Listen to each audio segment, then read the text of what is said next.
Bu, kalau kita sebagai rakyat banyak berbohong, hidup dalam kebohongan, Allah akan hukum. Apa salah satu hukumannya? Allah berikan pemimpin yang pembohong. Oh, ini rakyat tukang bohong. Allah kasih pemimpin yang rakyat dibohongin tiap hari. Itu pemimpin bangun tidur yang dipikirin bagaimana bohongin rakyat. Bu, saya tanya, enak gak dibohongin? Enak gak dibohongin? Nah,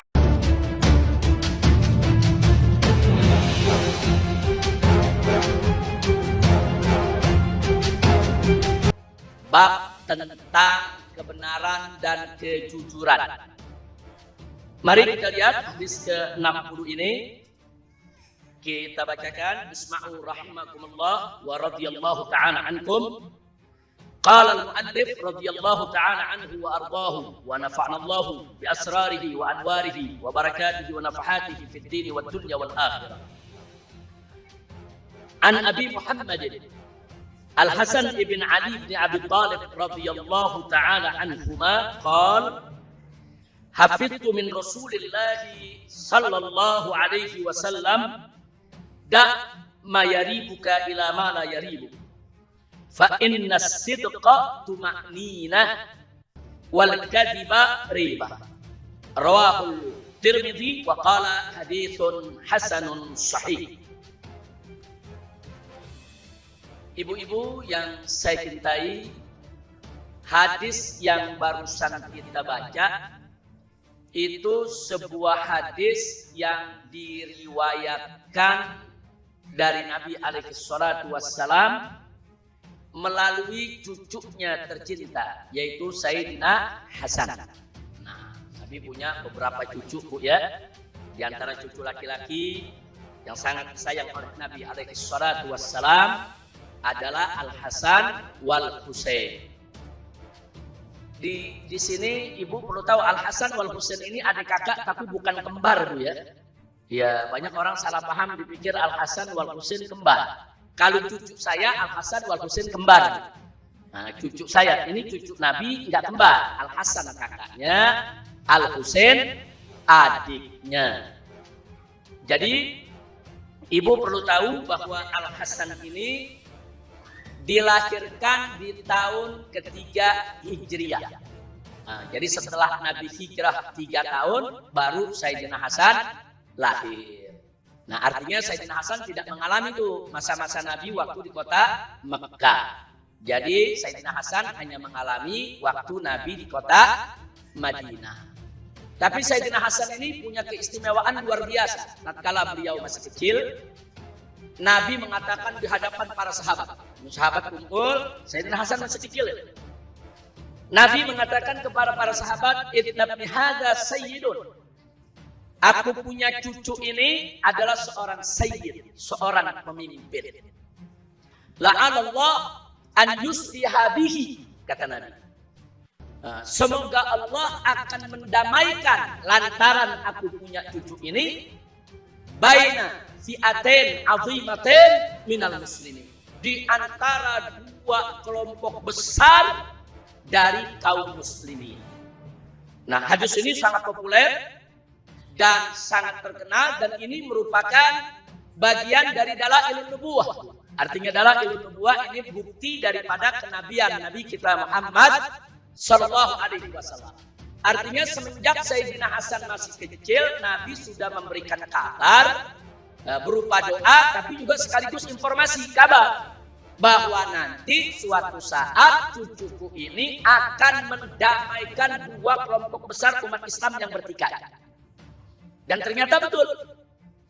Begitu di zaman Sayyidina Ali, kita tahu ada pemberontakan yang dilakukan oleh Muawiyah dan kawan-kawan, kemudian terjadi perperangan antara Ali dan Muawiyah, perang besar itu. Masing-masing punya pengikut luar biasa dan banyak yang berguguran. Nah, begitu Sayyidina Ali wafat, dibunuh, Sayyidina Ali wafat, maka Sayyidina Hasan didaulat menjadi khalifah. Itu pengganti Sayyidina Ali. Makanya Sayyidina Hasan itu khalifah yang kelima. Nah, ibu perlu catat, khulafa rasyidin itu bukan 4, Bu, ya. Khulafa rasyidin itu ada 5. Dan ini dituliskan dengan rinci oleh Al-Imam Ibn Katsir di dalam tarikhnya. bahwa khulafa rasyidin yang dikabarkan oleh Nabi mengatakan al-khilafatu min ba'di 30 sana. Kata Nabi alaihi salatu wassalam, kekhilafahan itu akan tegak setelah aku nanti berlangsung selama 30 tahun. Wa ba'da dzalik mulkun adud. Kata Nabi, setelah 30 tahun tersebut akan datang masa-masa kerajaan yang menggigit. Artinya kekhilafahan ar-rasyidah yang diberitakan oleh Nabi hanya berlangsung 30 tahun. Nah, ternyata begitu kita hitung 30 tahun itu, masa kepemimpinan Sayyidina Abu Bakar Siddiq, Sayyidina Umar ibn Khattab, Sayyidina Uthman ibn Affan, Sayyidina Ali ibn Abi Thalib, ditambah dengan masa kepemimpinan Sayyidina Hasan, percis 30 tahun. Nah, jadi lagi-lagi ini merupakan bukti kenabian Nabi Muhammad Sallallahu Alaihi Wasallam. Jadi yang diberitakan Nabi itu benar-benar terjadi. Nabi menyampaikan berita kekhilafahan sesudahku 30 tahun, ternyata betul 30 tahun. Nabi menyampaikan berita bahwa cucuku nanti akan mendamaikan dua kelompok besar dari kaum muslimin yang bertikai. Ternyata betul. Akhirnya saya lanjutkan Ibu, begitu Sayyidina Hasan menjadi khalifah, Sayyidina Hasan melihat bahwa pertempuran yang terjadi antara pendukung Muawiyah dan pendukung ayahnya, sekaligus juga saat itu menjadi pendukung beliau, harus dihentikan. Nah, maka itu beliau ajak Muawiyah musyawarah, berunding. Nah, ini kita berhenti. Nah, tapi ada syarat. Nah, syaratnya di antara syarat yang disampaikan oleh Sayyidina Hasan, syaratnya satu, bahwa kau harus memimpin dengan baik. Dua, pengikut Sayyidina Ali yang dulu berlawanan dengan Muawiyah tidak boleh ada dendam. Ya, jadi kalau Sayyidina Hasan sudah serahkan, silakan kau jadi khalifah, aku turun. Tapi kau harus menjadi pemimpin yang baik, jangan lagi ada dendam, perlakukan semua rakyat yaitu dengan adil, dan nanti di akhir masa kepemimpinanmu, kalau kau nanti wafat, kepemimpinan serahkan lagi kepada umat untuk dimusyawarahkan. Nah, bahkan di situ perjanjiannya kalau Sayyidina Hasan masih hidup, maka kalau Muawiyah meninggal, maka Hasan yang menggantikan Muawiyah sebagai khalifah. Itu kalau Sayyidina Hasan masih hidup. Tapi kalau Hasan meninggal lebih dulu, Muawiyah masih hidup, maka selesai Muawiyah menjadi khalifah, maka silakan umat musyawarah siapa sebagai penggantinya. Nah, secara umum, saudara, semua poin-poin tersebut dijalankan oleh Muawiyah, hanya ada beberapa poin yang tidak terpenuhi. Tapi singkat cerita yang ingin saya sampaikan di sini, dengan sikap Sayyidina Hasan tadi, akhirnya peperangan antara dua kubu umat Islam selesai, terhenti dengan damai tanpa dendam, tidak ada lagi pertumpahan darah. Alhamdulillah. Makanya hari perdamaian Sayyidina Hasan tadi dengan Muawiyah disebut Am-Sulhi, yaitu tahun perdamaian, tahun persatuan antara umat Islam. Nah, sekarang pertanyaan saya, berarti berita dari Nabi benar gak, Bu? Nah, siapa yang memberitakan Sayyidina Hasan akan mendamaikan dua kelompok umat Islam? Nabi Muhammad Sallallahu Alaihi Wasallam. Jadi Nabi memberitakan kekhilafahan akan berlangsung 30 tahun, ternyata benar. Kenapa benar? Karena begitu Muawiyah menjadi pemimpin, ternyata Sayyidina Hasan akhirnya meninggal lebih dulu, Bu. Sayyidina Hasan dalam riwayat disebutkan mati diracuni oleh salah seorang istrinya. Atas bujukan putra Muawiyah, bukan Muawiyah, tapi putra Muawiyah yang bernama Yazid. Karena Yazid ini ambisi menggantikan ayahnya. Jadi kalau ayahnya meninggal sesuai perjanjian, Sayyidina Hasan yang harus jadi khalifah. Nah, si anak ini nggak mau begitu. Si anak pengen kalau ayahnya meninggal dia yang jadi pemimpin. Makanya dia bujuk salah satu istri Sayyidina Hasan, dan Sayyidina Hasan diracuni. Nah, jadi Sayyidina Hasan itu cerita yang populer di kalangan para ahli sejarah. Sayyidina Hasan meninggal dunia diracuni. Dan akhirnya begitu Muawiyah wafat, pengganti Muawiyah akhirnya anaknya. Karena kan Sayyidina Hasan kan udah nggak ada, sudah meninggal. Akhirnya anaknya yang bernama Yazid, yang tadi ngebujuk istrinya Sayyidina Hasan meracuni, akhirnya dia yang menjadi raja. Dan Yazid ini menjadi raja zalim. Dia suka berbuat maksiat, suka nenggak minuman keras, suka berjudi, suka main perempuan. Jadi betul-betul zalim sehingga akhirnya dilawan oleh adik Sayyidina Hasan, yaitu Sayyidina Husain. Nah, akhirnya terjadi peristiwa Karbala. Tapi akhirnya memang gak lama. Yazid hanya berkuasa sekitar 3 tahunan setelah dia bantai Sayyidina Husain dan keluarga. Akhirnya hidupnya morat-marit, pemerintahannya juga akhirnya tumbang, dan akhirnya saudara rezim pun berganti. Nah, ini yang perlu kita ketahui. Baik, saya tidak ingin panjang lebar, saya nggak mau bicara di sini soal Karbala dan lain sebagainya. Saya hanya ingin memperkenalkan perawi hadis ini siapa. Nah, jadi perawi hadis ini adalah Sayyidina Hasan. Nah, yang saya perlu garis bawahi lagi, Bu, kalau Nabi memberi kabar, oh nanti akan terjadi begini, nanti akan terjadi begitu. Berita dari Nabi itu pasti benar. Kenapa? Karena Allah berfirman dalam Al-Quran sebagai jaminan kebenaran apa yang disampaikan oleh Nabi, di mana Allah menyatakan faqala ta'ala wa ma yantiqu 'anil hawa in huwa illa wahyu yuha. Tidaklah Nabi Muhammad itu mengucapkan suatu ucapan dari hawa nafsunya. Enggak. Apa yang disampaikan oleh Nabi, apa itu ayat Al-Quran maupun hadis-hadisnya, semua merupakan wahyu yang diwahyukan oleh Allah Subhanahu wa Ta'ala kepada Nabi Muhammad Sallallahu Alaihi Wasallam. Makanya, Bu, Nabi berucap kata nggak pernah salah. Nabi menyampaikan berita selalu tepat. Kenapa? Karena semua berdasarkan wahyu dari Allah. Nah, karenanya saya mengingatkan ibu-ibu tercinta, kalau ibu membaca sejarah atau mendengar keterangan para ustadzah bahwa Nabi berkata begini benar, berkata begitu benar, ngasih tahu akan terjadi ini, akan terjadi itu, ternyata benar. Maka yang harus ibu yakini itu semua adalah mukjizat Nabi. Jangan sekali-kali ibu mengatakan itu ramalan Nabi. Nggak boleh, Bu. Nabi bukan tukang ramal. Nah, Bu, ibu, Nabi tukang ramal bukan? Nah, sekarang kalau bicara soal ramalan, yang namanya ramalan, Bu, pasti benar atau enggak? Kadang-kadang benar, kadang-kadang salah. Kalau yang namanya ramalan bisa benar, bisa salah. Sedangkan Nabi pasti benar, tidak mungkin salah. Makanya jangan sebut ramalan Nabi, karena Nabi bukan tukang ramal. Begitu juga jangan suka sebut, oh ini prediksi Nabi. Sekarang bilang prediksi. Prediksi itu kan perkiraan, dugaan. Bukan. Nabi itu bukan analis. Nabi itu bukan seorang yang suka menganalisa, kemudian dari situ Nabi memprediksi. Bukan. Ini bukan prediksi Nabi, tapi ini berita nubuwah. Ini mukjizat, berita datang dari Allah, Nabi sampaikan kepada umatnya. Sebab kalau yang namanya prediksi bisa benar, bisa salah. Analisa juga bisa benar, bisa salah. Jangan lupa tuh, Bu. Analisa bisa benar, bisa salah. Prediksi bisa benar, bisa salah. Ramalan bisa benar, bisa salah. Sedangkan Nabi kita selalu benar, tidak pernah salah. Makanya jangan mengatakan ini ramalan Nabi, ini prediksi Nabi, ini dugaan Nabi, ini analisa Nabi. Bukan.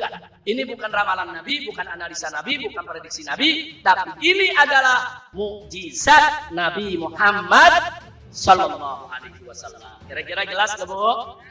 Bu, jelas, Bu, ya? Nah, jadi kita mesti perhatikan betul itu menyangkut akidah, Bu, menyangkut iman. Jadi kalau kita meyakini Nabi Muhammad Sallallahu Alaihi Wasallam itu sebagai seorang Rasul, sebagai seorang utusan Allah, maka kita wajib percaya bahwa yang disampaikan Nabi itu pasti benar, mustahil salah. Bahwa apa saja yang diberitakan oleh Nabi pasti tepat, nggak mungkin meleset. Nah, itu merupakan konsekuensi keimanan kita kepada Nabi Muhammad Sallallahu Alaihi Wasallam. Nah, sekarang mari kita lihat apa yang diriwayatkan oleh Sayyidina Hasan dalam hadis ini. Mari kita perhatikan. Beliau mengatakan hafiztu min Rasulillahi Sallallahu Alaihi Wasallam. Jadi hafiztu artinya aku hafal. Jadi aku ini ada hafal apa-apa yang pernah disampaikan oleh Rasulullah Sallallahu Alaihi Wasallam. Karena sejak kecil beliau ini disayang Nabi, dijaga Nabi, dididik oleh Nabi, sehingga sejak kecil pula beliau sering mendapatkan nasihat-nasihat dari Nabi Muhammad Sallallahu Alaihi Wasallam. Nah, sekarang beliau sampaikan salah satu nasihat yang beliau ingat, yang beliau hafal dapat dari Nabi adalah apa beliau katakan? Nabi mengatakan, dak ma yaribuka ila ma la yaribuk. Di sini boleh dibaca dak ma yaribuka, boleh juga dibaca dak ma yuribuka. Nah, boleh yaribuka, boleh yuribuka. Nah, tapi yang afsah, yang paling fasih adalah yaribuka. Nah, tapi kalau ada baca yuribuka, boleh. Nah, makanya di sini saya tunjukkan kitab dari Al-Imam Ibn Hajar Al-Asqalani dalam kitab Sarah Arba'in Nawawiyahnya. Di sini beliau mengatakan, qauluhu yaribuka yurwa bi fathil ya'i wa dhammiha. Artinya kata yaribuka itu diriwayatkan dengan fathah dan juga diriwayatkan dengan dhammah. Jadi ada yaribuka, ada yuribuka. Nah, dua-duanya betul, ada riwayat memang kata Ibn Hajar Al-Asqalani. Tapi beliau mengatakan wal fathu afsahu wa ashhar. Tapi dengan menggunakan fathah itu lebih fasih dan itu yang lebih masyhur. Wa yajuzu dhamm. Tapi dengan dhammah boleh, enggak salah. Jadi jangan juga nanti kalau ada yang baca hadisnya dengan dhammah kita salahin, jangan tuh. Jadi kalau ada yang baca dakma yuribuka ila ma la yuribuk, betul. Ada yang baca dakma yaribuka ila ma la yaribuk, juga betul. Nah, dua-duanya boleh dibaca sedemikian rupa. Nah, kemudian mari kita lanjutkan. Saudara, di sini Nabi mengatakan kepada Sayyidina Hasan, salah satu nasihat Nabi kepada cucunya, dah itu artinya utruk, tinggalkan. Dah, tinggalkan, utruk, tinggalkan. Mayaribu, apa-apa yang meragukan. Jadi apa-apa yang membuat kamu ragu, hati nggak tenang, begitu, tinggalkan, kata Nabi. Jangan diambil. Dah mayaribu, tinggalkan saja apa-apa yang meragukan. Kemudian Nabi mengatakan ilama la yaribu, kepada hal-hal yang tidak kamu ragukan. Jadi hal-hal yang meragukan tinggalkan, hal-hal yang kamu gak ragu ambil. Nah, jadi ini tuntunan luar biasa dari Nabi. Tinggalkan apa yang meragukanmu dan ambil apa yang tidak meragukan. Jadi umat Islam ini diajarkan oleh Nabi kalau ingin melakukan suatu perbuatan amal harus yakin, jangan ragu. Jadi hal-hal yang kita ragu, contoh Bu ya, kita ragu sesuatu ini halal atau haram, tinggalkan. Udah nggak usah pakai dipikir panjang. Pokoknya kalau kita ragu ini halal atau haram, tinggalin. Nah itu berarti meragukan. Sesuatu yang meragukan, tinggalkan lagi. Nggak usah pakai ditimbang-timbang lagi. Kalau udah ragu, tinggal. Kata Nabi alaihi salatu wassalam. Dan ini berlaku juga dari hadis ini. Itu ada kaidah yang berbunyi mana bata bil yaqini la yazulu bisyak. Atau al yaqinu la yazulu bisyak. Artinya apa-apa yang muncul dari keyakinan maka tidak bisa dihilangkan atau lenyap karena keraguan. Ini kaidah ya, ini namanya kaidah fikih. Kaidah fikih ini lahirnya dari hadis ini, Bu. Nah, contoh penerapannya. Contoh penerapan. Ada seseorang yakin tadi jam 10 dia ambil wudu. Yakin dia punya wudu. Begitu masuk sholat duhur, dia pengen sholat duhur, tapi dia ragu, wudunya udah batal atau belum ya? Ah, Bu, jam 10 yakin dia ada wudu, cuman waktu duhur dia ragu, udah batal belum? Nah di sini dah mayaribuk, tinggalin yang kamu ragu. Artinya yang ragu batal enggak itu buang. Ambil yang yakin. Yang yakin apa tadi? Ada wudu, maka hukum wudunya belum batal. Bu, karena yang yakin nggak bisa dibatalin sama yang ragu. Wudunya yakin, batalnya ragu. Maka yang yakin nggak bisa dilenyapkan oleh yang ragu. Kira-kira jelas gak, Bu? Contoh lagi, kita lagi sholat. Begitu lagi sholat ragu. Ini rakaat ketiga apa keempat? Nah, Bu, ada gak yang begitu?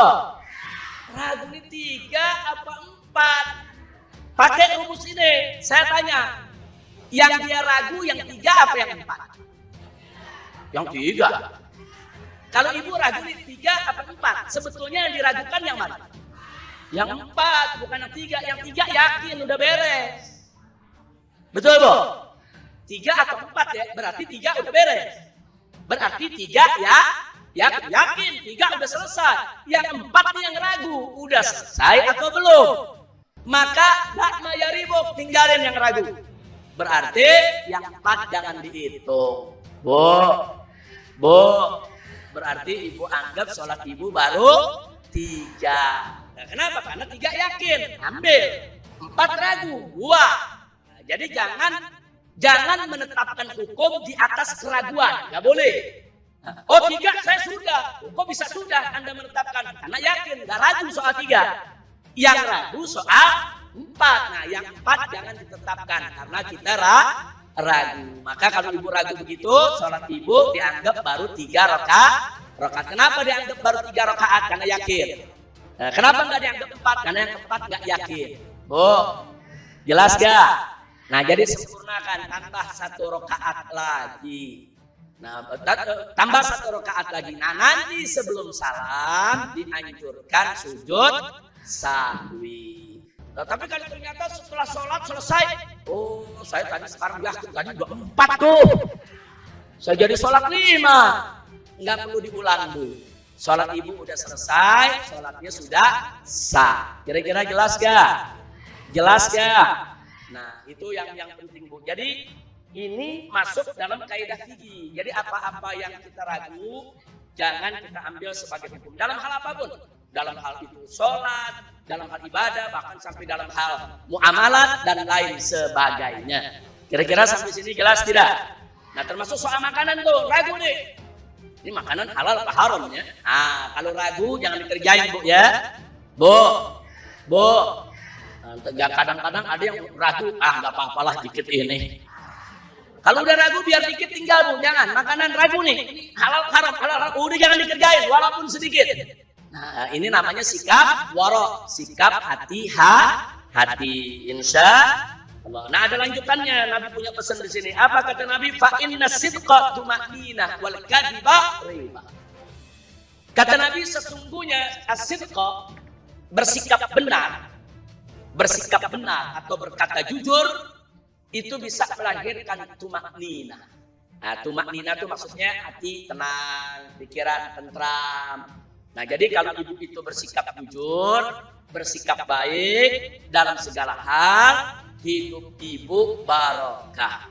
Ibu kalau berkata jujur, hati tenang Bu, pikiran tentram.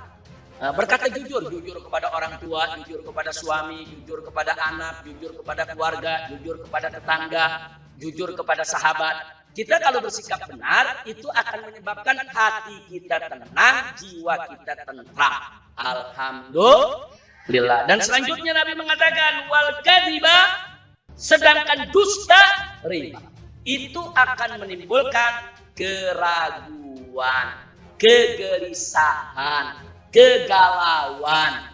Bu, kalau kita berbohong, walaupun orang percaya dengan bohong kita, tapi hati kita tenang enggak? Enggak. Pikiran kita tenang enggak? Enggak. Jiwa kita tentrem enggak? Enggak, terus dihantui, kamu udah bohong. Orang lain nggak tahu, tapi kan diri kita sendiri tahu. Orang lain nggak tahu, tapi kan Allah Maha tahu.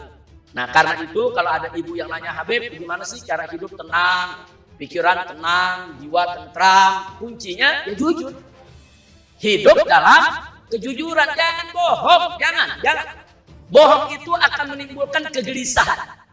Bohong itu akan mengantarkan kita untuk berbuat kecurangan. Orang kalau sudah bohong nanti lama-lama dia curang. Kalau sudah curang lama-lama dia akan berbuat jahat untuk menutupi kecurangan dan kebohongannya.